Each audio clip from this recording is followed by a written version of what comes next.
नमस्कार, AB star news देख रहे हैं आप और मैं हूं आपके साथ सोहन सिंह। मोदी सरकार को केंद्र में 8 साल पूरे हो चुके हैं और इस मौके पर बीजेपी देश भर में जश्न मना रही है। प्रधानमंत्री नरेंद्र मोदी शिमला के रिज मैदान पहुंचे हैं। यहां वो जनसभा को संबोधित कर रहे हैं, लेकिन उससे पहले आपको बता दें कि प्रधानमंत्री नरेंद्र मोदी ने यहां से किसान सम्मान निधि की 11वीं किस्त भी जारी की है। अब प्रधानमंत्री नरेंद्र मोदी रैली को संबोधित कर रहे हैं। क्या कुछ कह रहे हैं, चलिए सुनते हैं।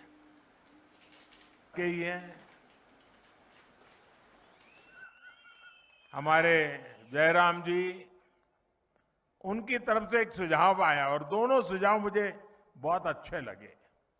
ये 8 वर्ष के निमित्त कल मुझे कोरोना काल में जिन बच्चों ने अपने माता और पिता दोनों खो दिए, ऐसे बच्चों का जिम्मा संभालने का अवसर कल मुझे मिला। देश के उन हजारों बच्चों का देखभाल का निर्णय सरकार ने किया और कल उनको मैंने कुछ पैसे भी भेज दिए चेक डिजिटली। 8 साल की पूर्ति में ऐसा कार्यक्रम होना मन को बहुत सुकून देता है, आनंद देता है। और फिर मेरे सामने सुझाव आया कि हम एक कार्यक्रम हिमाचल में करें, तो मैंने आंख बंद करके हाँ कह दिया, क्योंकि मेरे जीवन में हिमाचल का स्थान इतना बड़ा है और खुशी के पल अगर हिमाचल में आकर के बिताने का मौका मिले तो फिर तो बात ही क्या बनती है जी।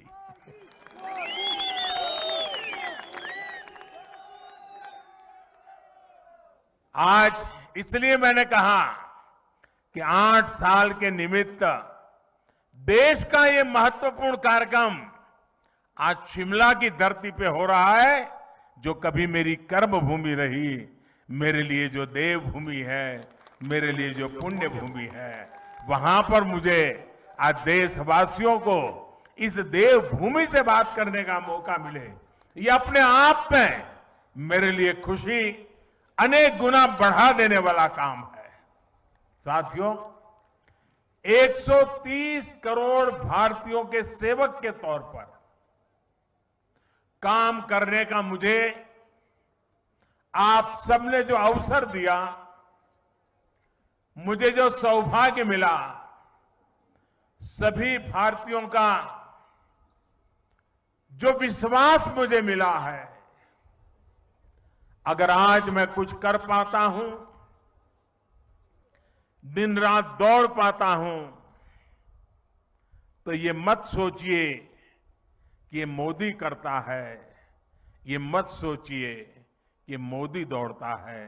ये सब तो 130 करोड़ देशवासियों की कृपा से हो रहा है, आशीर्वाद से हो रहा है, उनकी बदौलत हो रहा है, उनकी ताकत से हो रहा है। परिवार के एक सदस्य के तौर पर मैंने कभी भी अपने आप को उस पद पर देखा नहीं, कल्पना भी नहीं की है और आज भी नहीं कर रहा हूं कि मैं कोई प्रधानमंत्री हूं। जब फाइल पर साइन करता हूं, एक जिम्मेवारी होती है, तब तो प्रधानमंत्री की दायित्व के रूप में मुझे काम करना होता है, लेकिन उसके बाद फाइल जैसी चली जाती है, मैं प्रधानमंत्री नहीं रहता हूं। मैं सिर्फ और सिर्फ 130 करोड़ देशवासियों के परिवार का सदस्य बन जाता हूं।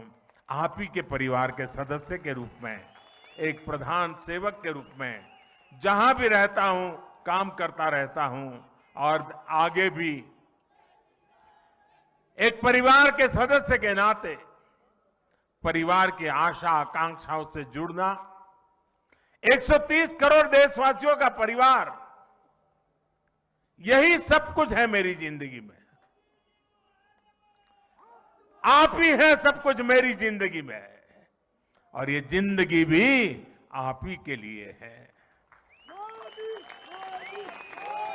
और जब हमारी सरकार अपने 8 वर्ष पूरे कर रही है, तो आज मैं फिर से मैं इस देवभूमि से मेरा संकल्प भी दोहराऊंगा, क्योंकि संकल्प को बार बार स्मरण करते रहना चाहिए। संकल्प की कभी विस्मृति नहीं होनी चाहिए। और मेरा संकल्प था, आज है, आगे भी रहेगा। जिस संकल्प के लिए जीऊंगा, जिस संकल्प के लिए जूझता रहूंगा, जिस संकल्प के लिए आप सबके साथ चलता रहूंगा। और इसलिए मेरा ये संकल्प है, भारतवासी के सम्मान के लिए, हर भारतवासी की सुरक्षा, उस हर भारतवासी की समृद्धि कैसे बढ़े, भारतवासी की सुख शांति की जिंदगी कैसे मिले, उसी एक भाव से गरीब, दलित हो, पीड़ित हो, शोषित हो, वंचित हो, दूर सुदूर जंगलों में रहने वाले लोग हो, पहाड़ी की चोटियों पर रहने वाले, छूट-फूट रहने वाले एक आध दो परिवार हो, हर किसी का कल्याण करने के लिए जितना ज्यादा काम कर सकता हूं उसको करता रहूं। इसी भाव को लेकर के मैं आज फिर से एक बार इस देवभूमि से अपने आप को संकल्पित करता हूं। साथियों, हम सभी मिलकर भारत को उस ऊंचाई तक पहुंचाएंगे जहां पहुंचने का सपना आजादी के लिए मर मिट जाने वाले लोगों ने देखा था। आजादी के इस अमृत महोत्सव में भारत के बहुत उज्जवल भविष्य के विश्वास के साथ भारत की युवा शक्ति, भारत की नारी शक्ति, उस पर पूरा भरोसा रखते हुए मैं आज आपके बीच आया हूं। साथियों, जीवन में जब हम बड़े लक्ष्यों की तरफ आगे बढ़ते हैं तो कई बार यह देखना भी जरूरी होता है कि हम चले कहां से थे, शुरुआत कहां से थी की। और जब उसको याद करते हैं तभी तो हिसाब किताब का पता चलता है कि कहां से निकले और कहां पहुंचे, हमारी गति कैसी रही, हमारी प्रगति कैसी रही, हमारी उपलब्धियां कैसी रही। हम अगर 2014 से पहले के दिनों को याद करें, उन दिनों को भूलना मत साथियों, तब जाकर के ही आज के दिवसों का मूल्य समझ आएगा। आज की परिस्थितियों को देखें, पता चलेगा। साथियों, देश ने बहुत लंबा सफर तय किया है। 2014 से पहले अखबार की सुर्खियों भरी रहती थी, हेडलाइन बनी रहती थी, टीवी के पर चर्चा होती रहती थी। बात क्या होती थी? बात होती थी लूट और खसोट की बात होती थी, बात होती थी भ्रष्टाचार की, बात होती थी घोटालों की, बात होती थी भाई भतीजेवाद की, बात होती थी अफसरशाही की, बात होती थी अटकी लटकी फटकी योजनाओं की। लेकिन वक्त बदल चुका। आज चर्चा होती है सरकारी योजनाओं से मिलने वाले लाभ की। सिरसा से कोई समा देवी, सिरमौर से हमारी कोई समा देवी कह देती है कि मुझे ये लाभ मिल गया। आखिरी घर तक पहुंचने का प्रयास होता है। गरीबों के हक का पैसा सीधा उनके खाते में पहुंचने की बात होती है। आज चर्चा होती है दुनिया में भारत के स्टार्टअप की, आज चर्चा होती है, वर्ल्ड बैंक भी चर्चा करता है भारत के ईज ऑफ डूइंग बिजनेस की। आज हिंदुस्तान के निर्दोष नागरिक चर्चा करती है अपराधियों पर नकेल कसने की हमारी ताकत की, भ्रष्टाचार के खिलाफ जीरो टॉलरेंस के साथ आगे बढ़ने की। 2014 से पहले की सरकार ने भ्रष्टाचार को सिस्टम का जरूरी हिस्सा मान लिया था। तब की सरकार भ्रष्टाचार से लड़ने की बजाय उसके आगे घुटने टेक चुकी थी। तब देश देख रहा था कि योजनाओं का पैसा जरूरतमंद तक पहुंचने के पहले ही लूट जाता है। लेकिन आज चर्चा जनधन खातों से मिलने वाले फायदों की हो रही है। जनधन, आधार और मोबाइल से बनी त्रिशक्ति की हो रही है। पहले रसोई में धुआं सहने की मजबूरी थी, आज उज्ज्वला योजना से सिलेंडर पाने की सहूलियत है। पहले खुले में शौच की बेबसी थी, आज घर में शौचालय बनवाकर सम्मान से जीने की आजादी है। पहले इलाज के लिए पैसे जुटाने की बेबसी थी, आज हर गरीब को आयुष्मान भारत का सहारा है। पहले ट्रिपल तलाक का डर था, अब अपने अधिकारों की लड़ाई लड़ने का हौसला है। साथियों, 2014 से पहले देश की सुरक्षा को लेकर चिंता थी, आज सर्जिकल स्ट्राइक, एयर स्ट्राइक का गर्व है। हमारी सीमा पहले से ज्यादा सुरक्षित है। पहले देश का नॉर्थ ईस्ट अपने असंतुलित विकास से, भेदभाव से आहत था, दुखी था। आज हमारा नॉर्थ ईस्ट दिल से भी जुड़ा है और आधुनिक इंफ्रास्ट्रक्चर से भी जुड़ रहा है। सेवा, सुशासन और गरीबों के कल्याण के लिए बनी हमारी योजनाओं ने लोगों के लिए सरकार के मायने ही बदल दिए हैं। अब सरकार माई बाप नहीं है, वो वक्त चला गया। अब सरकार सेवक है, सेवक, जनता जनार्दन की सेवक है।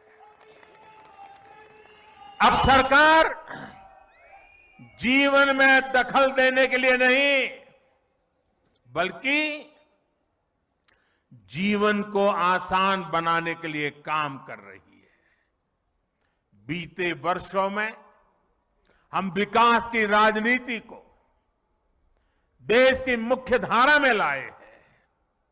विकास की इसी आकांक्षा में लोग स्थिर सरकार चुन रहे हैं, डबल इंजन की सरकार चुन रहे हैं। साथियों, हम लोग अक्सर सुनते हैं कि सरकारें आती हैं, जाती हैं, लेकिन सिस्टम वही रहता है। हमारी सरकार ने इस सिस्टम को ही गरीबों के लिए ज्यादा संवेदनशील बनाया, उसमें निरंतर सुधार किए। पीएम आवास योजना हो, स्कॉलरशिप देना हो या फिर पेंशन योजनाएं, टेक्नोलॉजी की मदद से हमने भ्रष्टाचार का स्कोप कम से कम कर दिया। जिन समस्याओं को पहले परमानेंट मान लिया गया था, हम उसके परमानेंट सॉल्यूशन देने का प्रयास कर रहे हैं। जब सेवा, सुशासन और गरीब कल्याण का लक्ष्य हो तो कैसे काम होता है, इसका एक उदाहरण है डायरेक्ट बेनिफिट ट्रांसफर स्कीम। अभी मैं जो कह रहा था, डीबीटी के माध्यम से, डायरेक्ट बेनिफिट स्कीम के माध्यम से 10 करोड़ से अधिक किसान परिवारों के बैंक खाते में सीधे 21,000 करोड़ रुपए ट्रांसफर हो गए। ये हमारे छोटे किसानों की सेवा के लिए है, उनके सम्मान की निधि है। बीते 8 साल में ऐसे ही डीबीटी के जरिए हमने 22 लाख करोड़ रुपए से ज्यादा सीधे देशवासियों के अकाउंट में ट्रांसफर किए हैं। और ऐसा नहीं हुआ कि 100 पैसा भेजा तो पहले 85 पैसा लापता हो जाता था। जितने पैसे भेजे वो पूरे के पूरे सही पते पर, सही लाभार्थी के बैंक खातों में भेजे गए हैं। साथियों, आज इस योजना की वजह से 2.25 लाख करोड़ रुपए की लीकेज रुकी है। पहले यही 2.25 लाख करोड़ रुपए बिचौलियों के हाथों में चले जाते थे, दलालों के हाथों में चले जाते थे। इसी डीबीटी की वजह से देश में सरकारी योजनाओं का गलत लाभ उठाने वाले 9 करोड़ से ज्यादा फर्जी नामों को हमने लिस्ट से हटाया। आप सोचिए, फर्जी नाम कागजों में चढ़ाकर गैस सब्सिडी, बच्चों की पढ़ाई के लिए भेजी गई फीस, कुपोषण से मुक्ति के लिए भेजा गया पैसा, सब कुछ लूटने का देश में खुला खेल चल रहा था। ये क्या देश के गरीब के साथ अन्याय नहीं था? जो बच्चे उज्जवल भविष्य की आशा करते हैं, उन बच्चों के साथ अन्याय नहीं था? क्या ये पाप नहीं था? अगर कोरोना के समय यही 9 करोड़ फर्जी नाम कागजों में रहते तो क्या गरीब को सरकार के प्रयासों का लाभ मिल पाता क्या? साथियों, गरीब का जब रोजमर्रा का संघर्ष कम होता है, जब वो सशक्त होता है, तब वो अपनी गरीबी दूर करने के लिए नई ऊर्जा के साथ जुड़ जाता है। इसी सोच के साथ हमारी सरकार पहले दिन से गरीब को सशक्त करने में जुटी है। हमने उसके जीवन की एक एक चिंता को कम करने का प्रयास किया। आज देश के 3 करोड़ गरीबों के पास उनके पक्के और नए घर भी, जहां आज वो रहने लगे हैं। आज देश के 50 करोड़ से ज्यादा गरीबों के पास 5 लाख रुपए तक के मुफ्त इलाज की सुविधा है। आज देश के 25 करोड़ से अधिक गरीबों के पास 2-2 लाख रुपए का एक्सीडेंट इंश्योरेंस और टर्म इंश्योरेंस है, बीमा है। आज देश के लगभग 45 करोड़ गरीबों के पास जनधन बैंक खाता है। मैं आज बहुत गर्व से कह सकता हूं कि देश में शायद ही कोई ऐसा परिवार होगा जो सरकार की किसी न किसी योजना से जुड़ा न हो, योजना उसे लाभ न देती हो। हमने दूर सुदूर पहुंचकर लोगों को वैक्सीन लगाई है। देश करीब 200 करोड़ वैक्सीन डोज के रिकॉर्ड स्तर पर पहुंच रहा है। और मैं जयराम जी को बधाई दूंगा। कोरोना काल में जिस प्रकार से उनकी सरकार ने काम किया है, और उन्होंने ये टूरिस्ट डेस्टिनेशन होने के कारण टूरिज्म के लिए तकलीफ न हो, इसलिए उन्होंने वैक्सीनेशन को इतना तेजी से चलाया। हिंदुस्तान में सबसे पहले वैक्सीनेशन का काम पूरा करने वालों में जयराम जी की सरकार अग्रिम पंक्ति में रही। साथियों, हमने गांव में रहने वाले 6 करोड़ परिवारों को साफ पानी के कनेक्शन से जोड़ा है, नल से जल। साथियों, हमने 35 करोड़ मुद्रा लोन देकर गांव और छोटे शहरों में करोड़ों युवाओं को स्वरोजगार का अवसर दिया है। मुद्रा लोन लेकर कोई टैक्सी चला रहा है, कोई टेलरिंग की दुकान खोल रहा है, बिटिया अपना स्वयं का कारोबार शुरू कर रही है।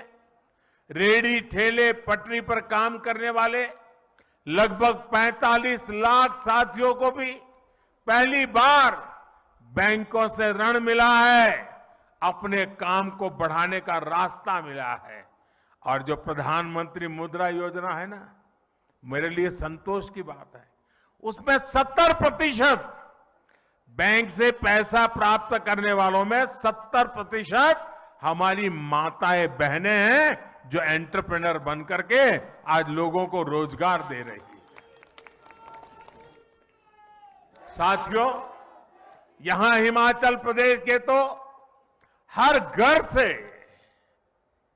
शायद ही कोई परिवार ऐसा होगा जिस परिवार से कोई सैनिक न निकला हो।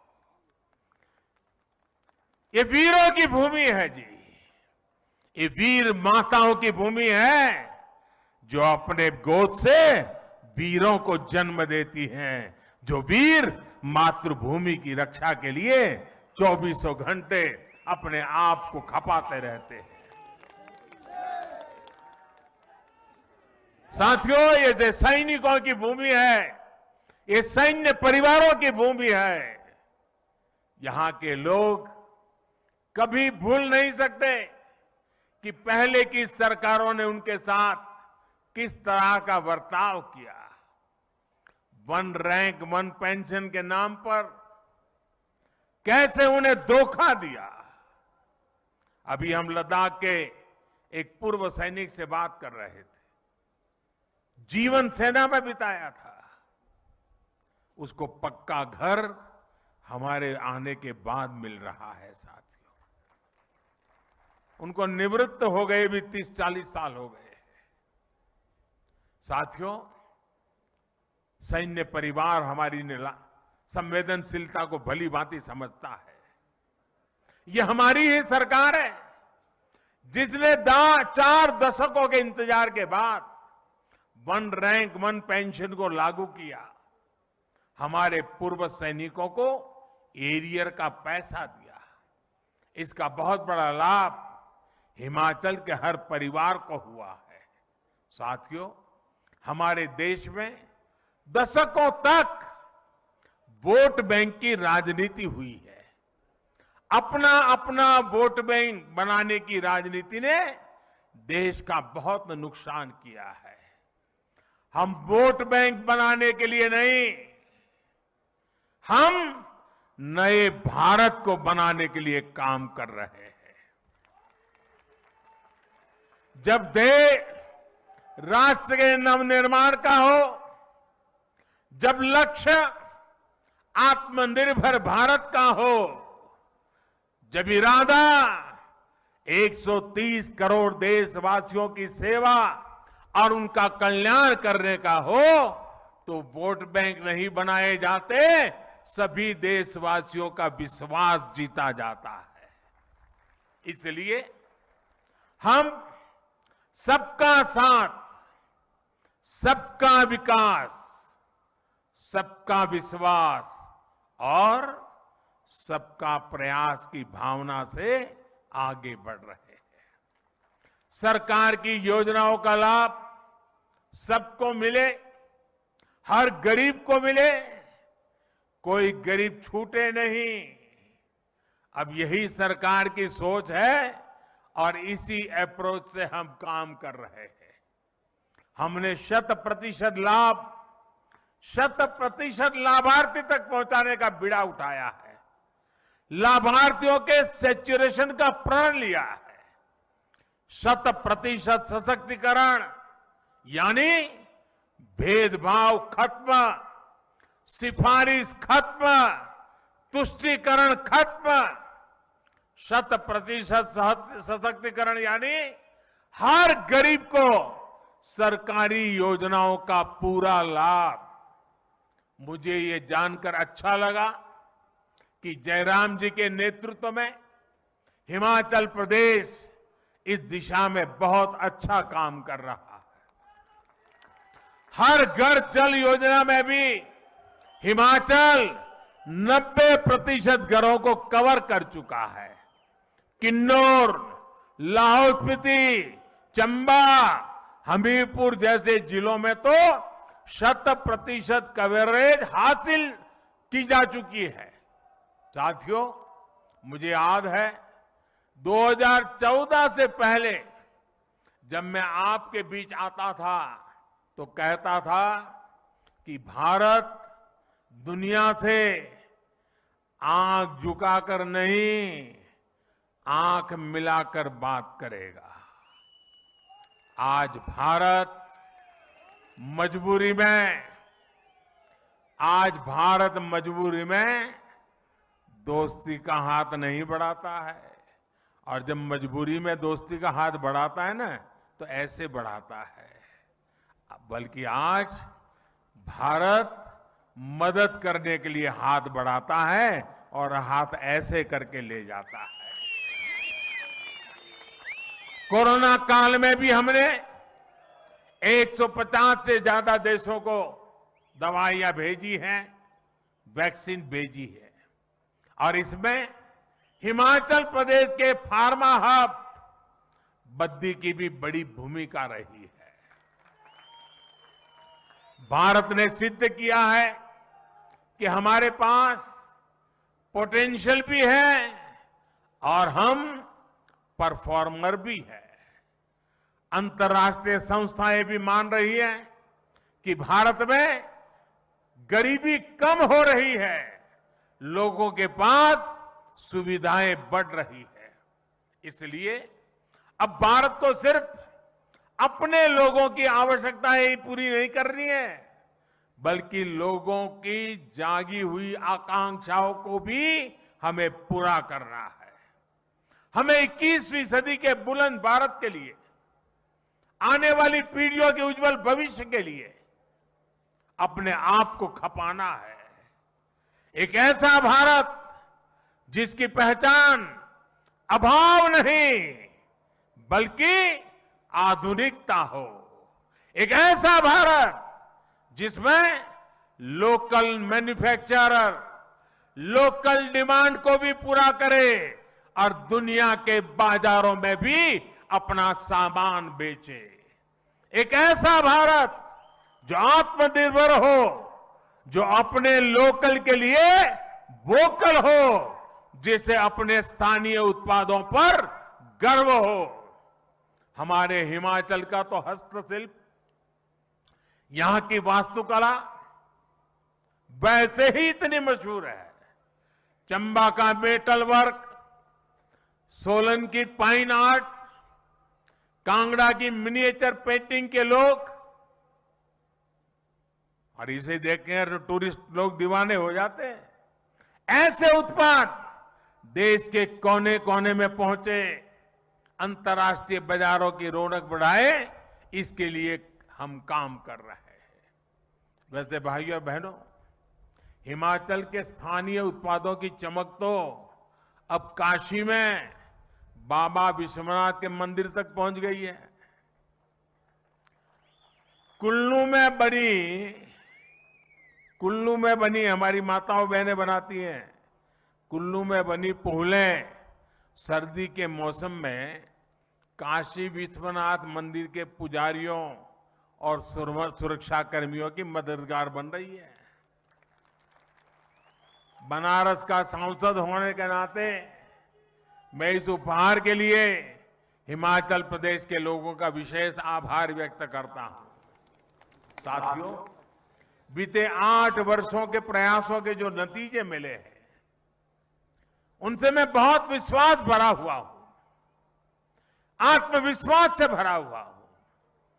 हम भारतवासियों के सामर्थ्य के आगे कोई भी लक्ष्य असंभव नहीं है। आज भारत दुनिया की सबसे तेजी से बढ़ती अर्थव्यवस्थाओं में एक है। आज भारत में रिकॉर्ड विदेशी निवेश हो रहा है। आज भारत रिकॉर्ड एक्सपोर्ट कर रहा है। 8 साल पहले स्टार्टअप्स के मामले में हम कहीं नहीं थे। आज हम दुनिया के तीसरे बड़े स्टार्टअप इकोसिस्टम हैं, तीसरे बड़े। करीब करीब हर हफ्ते हजारों करोड़ रुपयों की कंपनी हमारे युवा तैयार कर रहे हैं।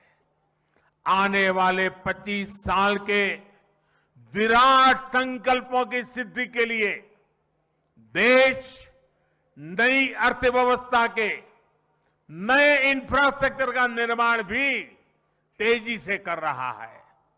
हम एक दूसरे को सपोर्ट करने वाली मल्टी मॉडल कनेक्टिविटी पर फोकस कर रहे हैं।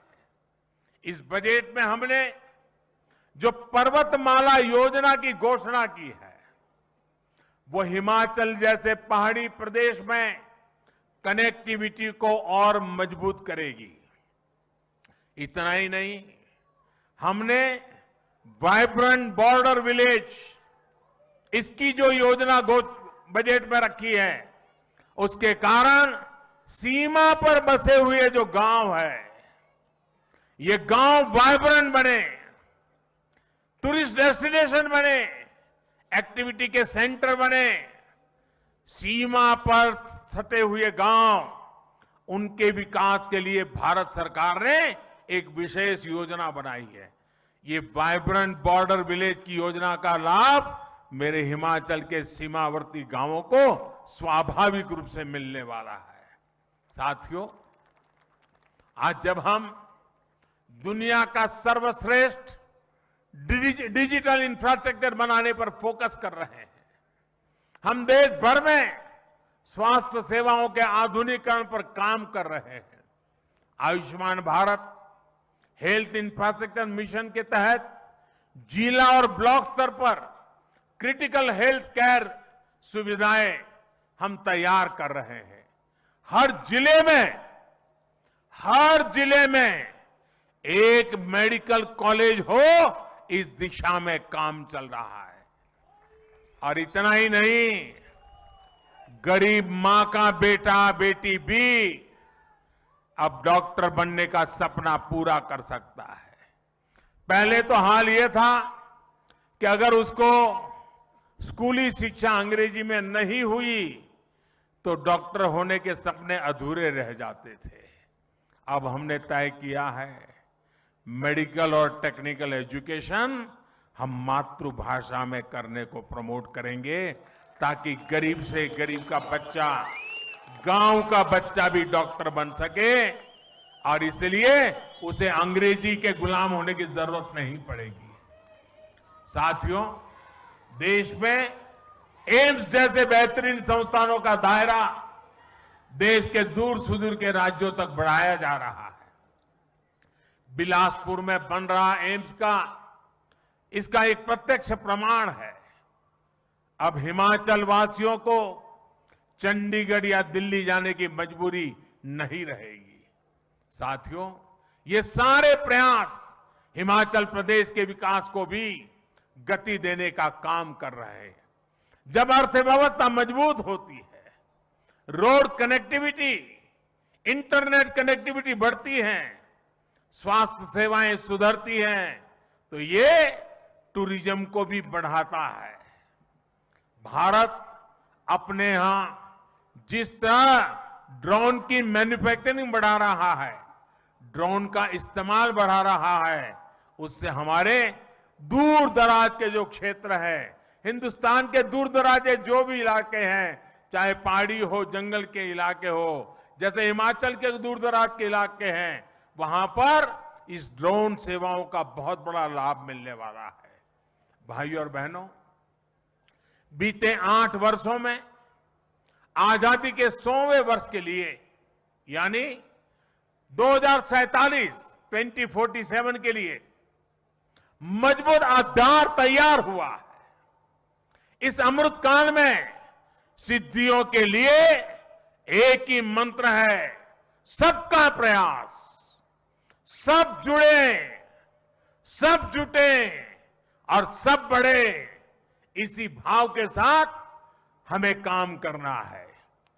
कितनी सदियों के बाद और कितनी पीढ़ियों के बाद ये सौभाग्य हमें मिला है, हमारी आपकी पीढ़ी को मिला है। इसलिए आइए हम संकल्प लें, हम सब का प्रयास कि इस आह्वान में अपनी सक्रिय भागीदारी निभाएंगे, अपना हर कर्तव्य निभाएंगे। इसी विश्वास के साथ आज जो हिमाचल ने आशीर्वाद दिए हैं और देश के हर ब्लॉक में आज इस कार्यक्रम से लोग जुड़े हुए, आज पूरा हिंदुस्तान शिमला से जुड़ा हुआ है। करोड़ों करोड़ों लोग आज जुड़े हुए हैं और आज मैं आज शिमला की धरती से उन करोड़ों देशवासियों से बात कर रहा हूं। मैं उन करोड़ों करोड़ों देशवासियों को अनेक अनेक शुभकामनाएं देता हूं और आपके आशीर्वाद बने रहे, हम और ज्यादा काम करते रहें, दिन रात काम करते रहें, जी जान से जुटे रहें। इसी एक भावना को आगे लेते हुए आप सबके आशीर्वाद के साथ मैं फिर एक बार आप सबका हृदय से धन्यवाद करता हूं। मेरे साथ बोलिए भारत माता की, भारत माता की, भारत माता की। बहुत बहुत धन्यवाद।